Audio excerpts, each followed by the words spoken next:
You're in a very, very deep, deep sleep. 70 our fathers brought forth upon this continent. Do you ever feel the same as I do? Just remembering the first time I saw the Dick Van Dyke Show on the old black and white TV brings a whole field of memories rushing back.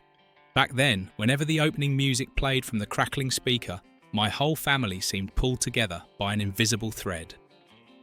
Everyone left whatever they were doing, found their familiar seat, and eagerly waited to see whether Rob Petrie would almost fall, or escape the stubborn ottoman this time.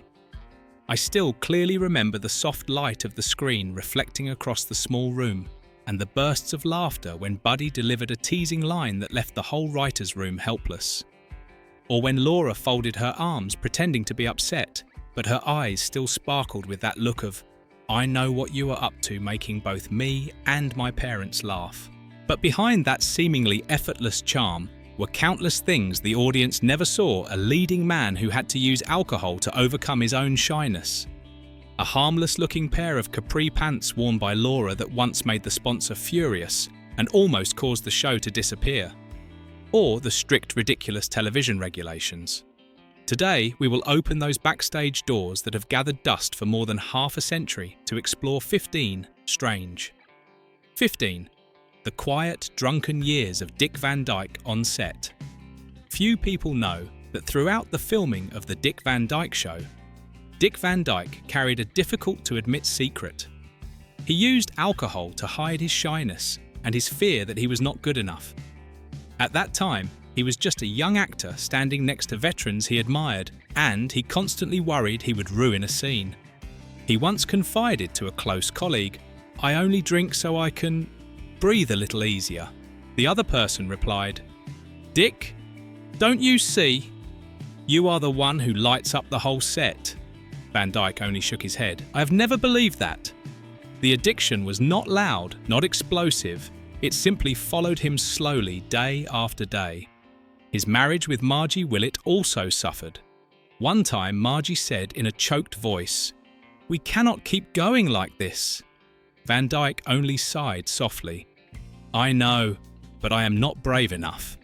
It was not until 1972, many years after the show ended, that he willingly entered a rehabilitation centre. No press conference, no blaming, just a tired man wanting to rebuild his life. When talking about the past, he spoke slowly. "If my story helps someone feel less ashamed when seeking help, then it is worth telling."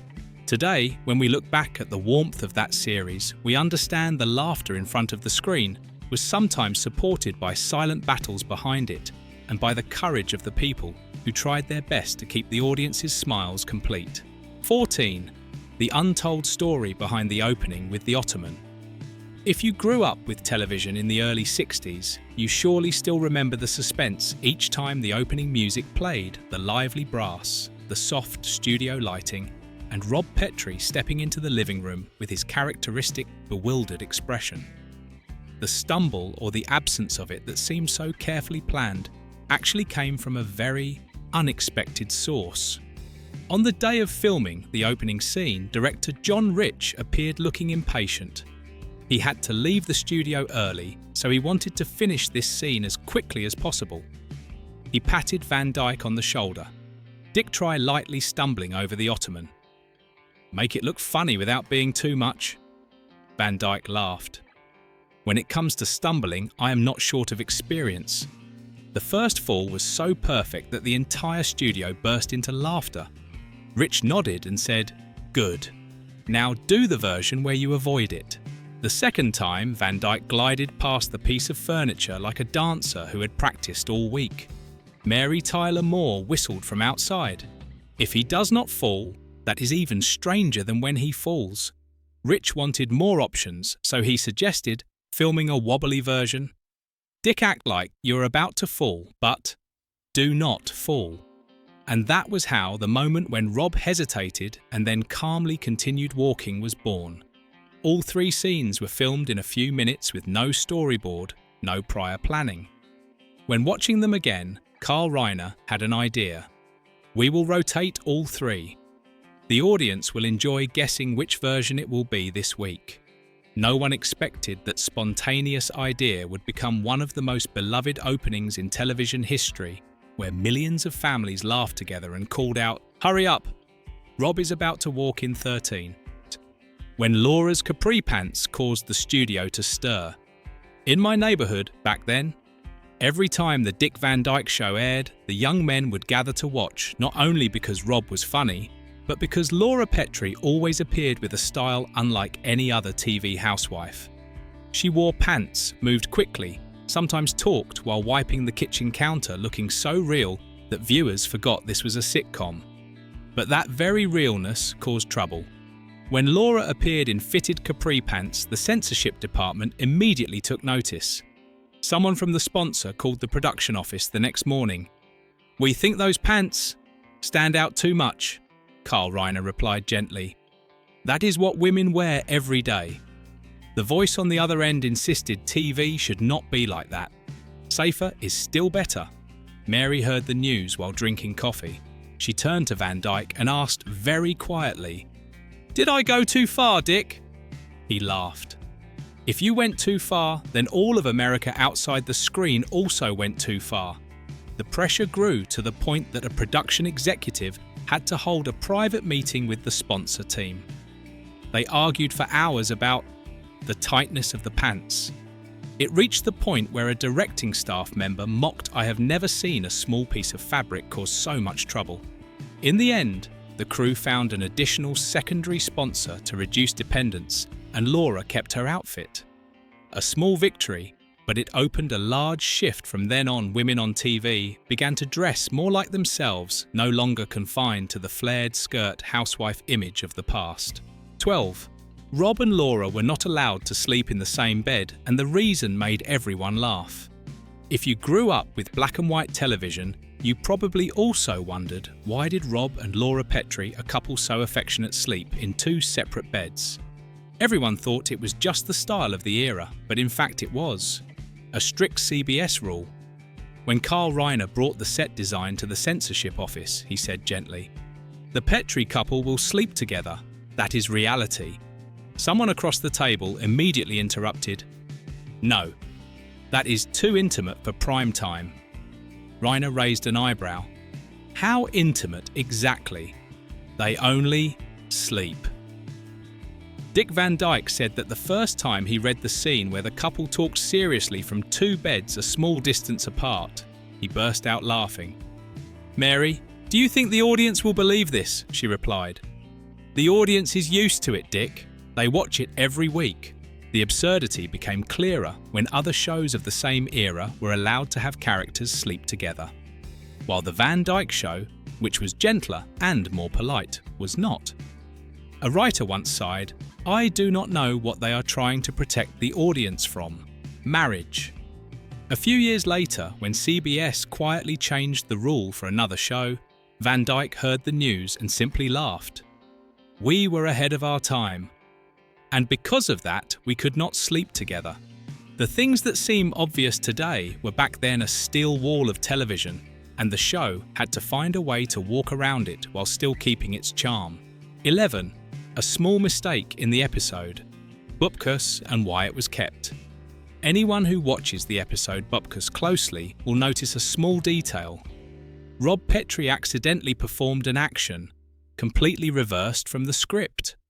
The interesting part is how Van Dyke handled it, turning the mistake into charm, and the crew decided to keep it instead of reshooting. In the scene, Rob had to look up the phone number and then call. Very simple. But out of reflex, Van Dyke picked up the phone first and read the number afterward. A very quick silence appeared. He glanced at the phone book, pressed his lips into a smile, then breathed lightly one word. "Well," an assistant behind the camera whispered. He forgot the order. The person next to him replied, "Let's see if he can save it."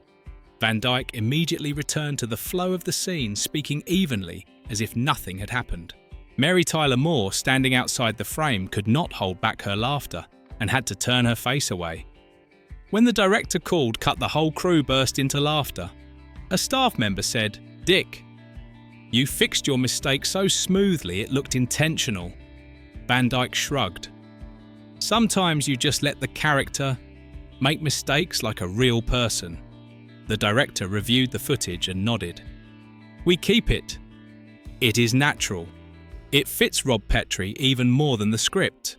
That moment later became one of the most adorable accidents fans mention the most, a small mistake filled with warmth, spontaneity, and the live spirit that few modern sitcoms still have. 10. When the stage lights shone on two actresses and the feelings that were hard to hide. To audiences today, the writer's room of the Dick Van Dyke Show feels almost like a family Rob calm buddy straightforward. And Sally always sharp in every joke. But behind the scenes, the spotlight was not always evenly shared, and that made Rose Marie, who played Sally, experience moments of uncertainty that she rarely talked about. When the show was first created, Carl Reiner wanted Sally to be the pillar of the writer's room, representing an era of strong, talented women in live television. Rose Marie had already been a star since the 1930s, so it was natural that she had a great deal of screen time. She once said, in a conversation, "I understand Sally so well that just hearing one line, I know exactly what rhythm to read it in." But then, Mary Tyler Moore appeared. With her bright smile and natural presence, Mary made Laura Petrie the soul of many episodes. Each week, fans sent letters to the studio, and most of them wanted to see more of Laura. A crew member recalled Mary received so many letters she needed a big box to hold them. Rose saw it, but never showed discomfort. Rose Marie once shared, "Sincerely, I am not jealous of Mary. I only feel sorry for Sally. She still has so much she has not been able to show." Mary heard this and answered with full respect, "Rose taught me how to stand in front of the camera without shaking. I owe her more than people think." Reiner did not intentionally change the screen time balance. He simply followed what television had long done follow the audience. And the audience at that time simply loved Laura. A writer recalled, "Even so, Rose Marie always arrived earliest, always rehearsed carefully. She did not torment herself, did not complain, she simply did the work with all her heart." Today, when rewatching the show, many people often say, "Without Sally, the writer's room loses half its soul." A reminder that characters who are not the centre can still be the soul of the entire show. 9. The struggling early days and the moment that nearly made the show disappear forever. It is hard to believe, but the Dick Van Dyke Show, the legendary sitcom many consider. The gold standard almost did not survive its first season. Back in 1961, American audiences were not used to gentle dialogue-driven humour without shouting or exaggerated slapstick falls. Ratings dropped terribly. A CBS executive at the time said in a meeting, "We have a smart show, but perhaps too smart for prime time." Carl Reiner sat silently. Van Dyke later admitted, "I thought I would have to return to performing on Broadway before the first season even ended." Right before CBS signed the decision to cancel the show, something unexpected happened. Procter & Gamble, the largest sponsor, disagreed. They believed the show was high-quality, polite, and suitable for middle-class families, exactly the audience they wanted to reach. A P&G representative said in an internal call, "If you let this program go, we will consider withdrawing advertising from other shows." In the 60s, a sponsor's threat was as heavy as the strike of a judge's gavel. CBS was forced to keep the show, change it to a better time slot, and increase promotion. From then on, everything changed. The audience began to embrace Van Dyke's charm, Mary Tyler Moore's subtlety, and Reiner's real-life but very sweet storytelling. From a show that was almost erased, it became a phenomenon. A crew member remembered the day ratings increased. We hugged each other as if we had just survived an accident. It was just television, but at that moment it felt huge. Without that moment, American sitcom history might have been completely different. 8. The black and white sitcom that held on until the final moment of an entire era. In the early 60s, when America was rushing into the Technicolor period with bright red and blue on the screen, The Dick Van Dyke Show still kept its gentle black and white palette.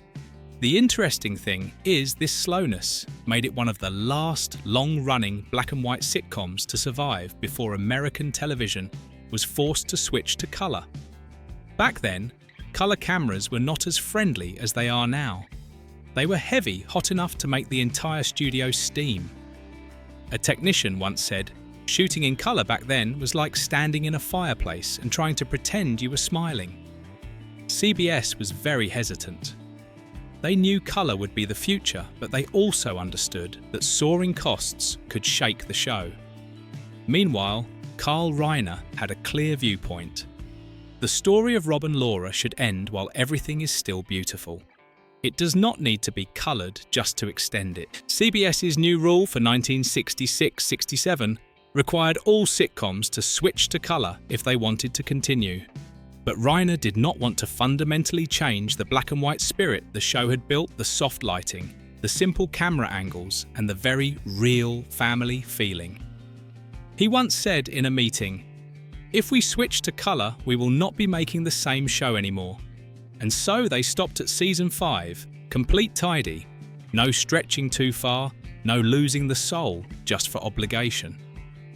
Many years later, when CBS tested colorizing 2 episodes using modern technology, older fans said something that made everyone smile. "It looks pretty, but my memory is still black and white." 7. A familiar slip of the tongue and the broken moment that was kept during the era when sitcoms were filmed almost live on tape. Every line had to be precise down to each breath. But for the cast of the Dick Van Dyke Show, people closer than colleagues, that familiarity sometimes created things no one expected. Rose Marie, who played Sally Rogers, was a veteran performer. On set, everyone called her by the affectionate nickname Rosie. And that led to one of the funniest mistakes in the series. In one scene, Van Dyke handed the script to Sally and out of habit blurted out, "Rosie, check if this part works." The entire studio froze for half a second.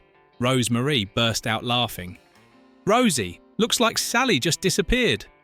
Director Jay Sandrich stared at the monitor for a long time. Normally, a line mistake would be cut immediately, but this time he waved his hand.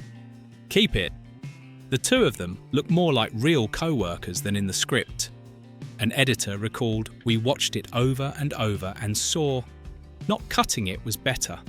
That moment had a warmth you cannot act." Viewers at the time hardly noticed the mistake.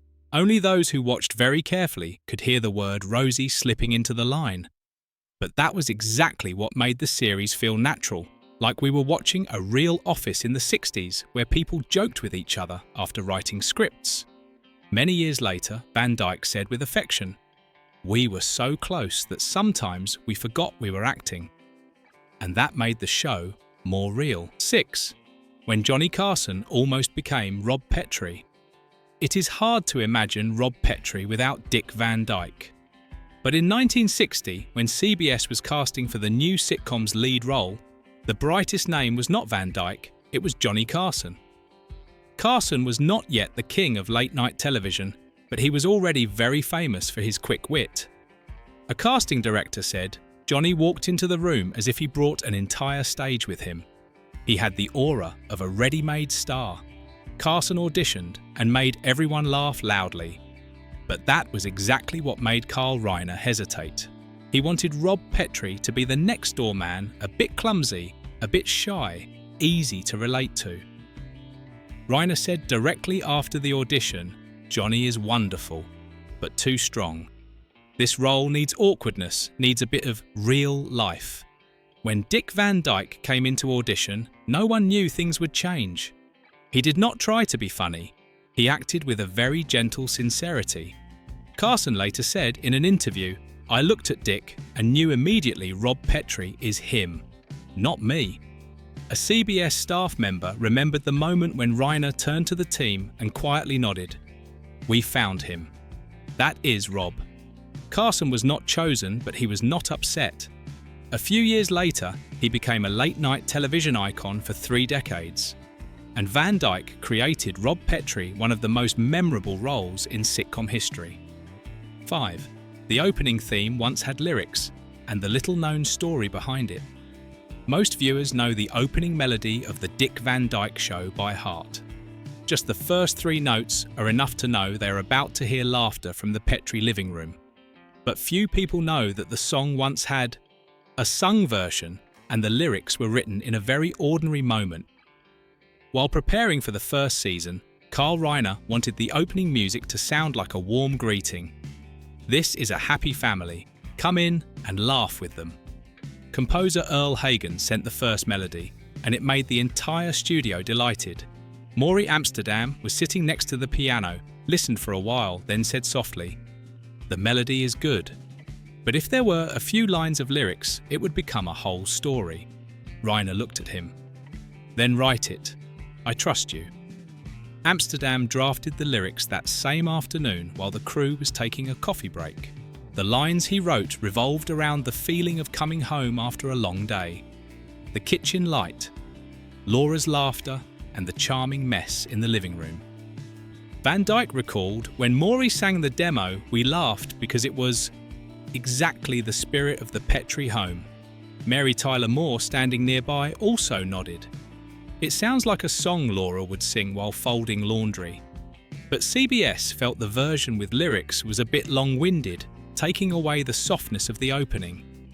A music supervisor said during the review, "The melody already tells the story. Adding lyrics will make it heavy." In the end, the lyricless version was kept. Yet ironically, that simple version became one of the most recognizable TV themes of the 60s. Many decades later, when Van Dyke accidentally mentioned the lyrical version in an interview, fans felt nostalgic. So our memories once had a little chapter that was left out. 4. Carl Reiner, and how he quietly brought real life into the sitcom. If you ask what made the Dick Van Dyke Show different, the answer lies in Carl Reiner's way of observing the world around him and turning the smallest details into humorous material. In Reiner's eyes, every crew member was a treasure chest of stories waiting to be told. Every morning he walked around the studio with a hot cup of coffee, asking like a neighbour dropping by, "Did anything strange happen at your house this weekend?" Maury Amsterdam was usually the first to respond. "Carl, I just argued with my refrigerator. Want to put that in the show." Mary Tyler. Moore giggled. "If you write everything Maury tells you, we'll be filming for a decade." One time, Van Dyke talked about his son spilling an entire breakfast because he was trying to impress his father. Reiner immediately set his coffee cup down. "Wait, Dick. That story has something very real. Let me write it down." Van Dyke was startled. "Carl, that story is tiny." Reiner smiled. "Viewers love tiny stories because they have lived them." A props crew member said Reiner always carried a notebook ready to jot things down whenever someone said, "Oh, this is strange," when teased. "Carl, are you a writer or an investigator?" Reiner calmly replied, "Both. To tell good stories, you need to dig up clues." Thanks to that, the show did not rely on easy laughs, but on real life. Viewers watched Rob and Laura argue, then kiss, as if they were the couple next door. No exaggerated comedy, no showy scripts, just life with all its awkwardness and warmth. And that simplicity is what made the show last longer than its own era. 3. Mary Tyler Moore, and the age secret in her audition, 1960s Hollywood, had an unwritten rule. Actresses had to fit the image that the network wanted. Not too young, not too bold. And especially, they had to look right next to the male lead. When Mary Tyler Moore, only 24, arrived to audition for Laura Petrie, she knew she had a major obstacle. Dick Van Dyke was more than a decade older. A casting director looked at her file and said quietly, "She's too young." "Will the audience believe they are married?" The casting supervisor reassured him. "Mary said she's a bit older. She looks the part, doesn't she?" When entering the audition room, Moore kept a confident appearance but was nervous inside. Reiner asked, "How old are you?" Moore answered softly without blinking, "I'm 26.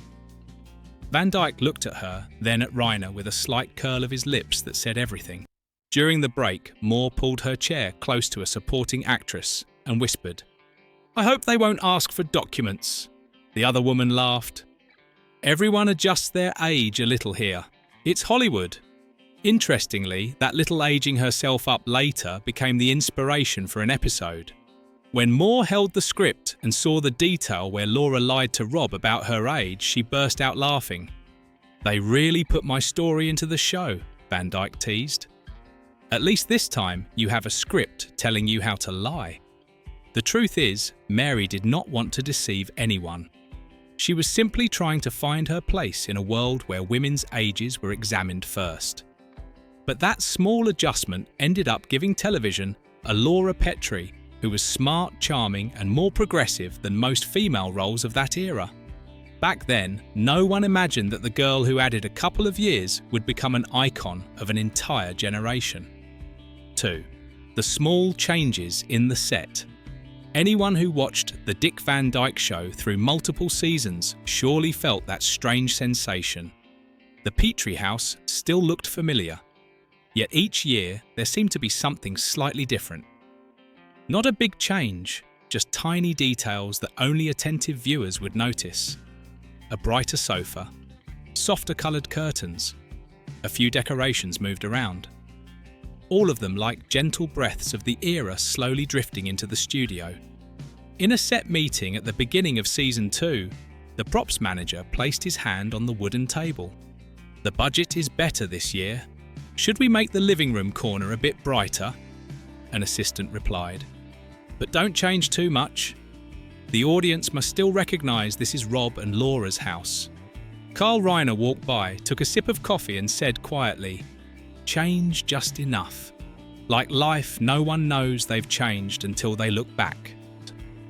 Mary Tyler Moore once joked while trying on costumes, "I wonder if Laura changes her furniture by season or by emotion." Van Dyke laughed loudly. "If by emotion, we would change it every episode."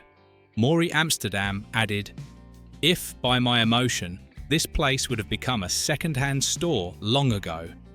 The interesting thing is that the set department intentionally made the house age according to the rhythm of America in the early mid-60s.